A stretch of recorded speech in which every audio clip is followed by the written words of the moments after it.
Okay, so we're talking edu reading, what are we up to? 21, something crazy like that. So the article is Decoding the Disciplines, a model for helping students learn disciplinary ways of thinking. And basically the concept is that it's taking a lens on professional learning, that you are basically putting different faculties, different learning areas, different professors in the case of the article itself together, and you're asking them to basically explain not their subject or their content, but rather the way that their discipline is shaped, the sort of thinking that's required. So it draws a distinction between generic critical thinking and disciplinary critical thinking in the sense that in different subjects, students are asked of all ages to engage with different types of thinking. And so the article itself kind of outlines the model and the process that they've used, whereas we as participants in edu reading are going to use for the prompts, we're going to use the steps that they've outlined. So there's 7 steps. So obviously we only have 3 prompts, so it becomes a little bit more complicated.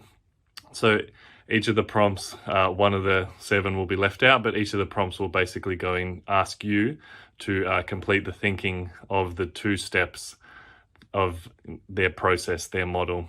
So it might be worth kind of before you begin, just outlining what students you have in mind, what content or what discipline you're speaking from, whether they're, students regardless of age where they are at, and whether you're directly instructing them in something or leading them through some sort of a project. What is the content that you are covering, and what are the things that come up during that process? So there's conversations about bottlenecks and things like that. Should be really interesting to see how the more different disciplines we can get. I feel like professional learning is at its best when you're using the expertise that you already have in a school or a learning institution, and you're getting people to share what they already know and draw comparisons and find differences between their method and someone else's method. So that's what we'll be trying to do this month. Okay, so prompt 1 is very simple. It's a 2-parter, so you can and or respond to both or one, depending on the time limit, I guess, mostly. So it is, what are the bottlenecks that are common in the learning of your discipline? So you might need to narrow it down to one particular strain, one particular year, one particular subject unit. Entirely up to you how you frame that. You're the expert, not me. And the second part is, what kind of thinking do experts in your discipline do? So that's a pretty straightforward prompt 1. Okay, so prompt 2 is, what thinking, tasks or skills are essential to your discipline? And the second part is, how do you get students to practice them?